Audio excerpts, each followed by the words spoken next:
YouTube'doshlar, bugun 2026-yil 11-may sanasida sizlarga dunyoda eng erta pishar shoptollar ro'yxatida bor shu shoptollarni ko'rsataman. O'zbekiston iqlimida pishib yetildi. Endi tasavvur qilinglar, gilos hali valovoy gilos pishgan yo'q. Bozorda shoptoli turibdi, narxini o'zlarining tafakkur qilib olasizlar. Bu ko'rganlaring chiroyli shoptoli nima ekan desalaring, Diamantina degan shoptoli. Diamantino. Bunisi Lucello. Bunisi mana Divadona anjir shoptoli. Zodak hozir olib kelib uzishyapti bog'damiz. Akalar, yangi intensiv bog' tashkil qilmoqchi bo'lsalaring, qo'yib boryapmiz Garnem payvantagida.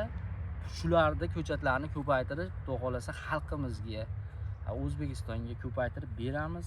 Ertak hududlar ekib, maza qilib pul sotani mana bolalar yeb tashlashib yuboribdi ham shoxdan. Mana ichi oq tusda bo'ladi. E'tibor bersalaring, ichi oq.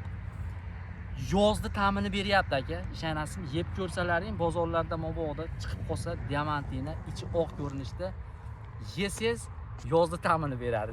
Kamerachimizga ari kelib qimlatib yubordi, to'g'ri tushunasizlar. Telefon qilib, xudo xolasa shuni ko'chatlarni ko'paytirib qo'yganmiz. Aloqaga chiqsalaring, hozirdan zakaz berib ulgurib qo'yinglar. Sortlarni ham ochiq oydan aytdik. Salomat bo'linglar.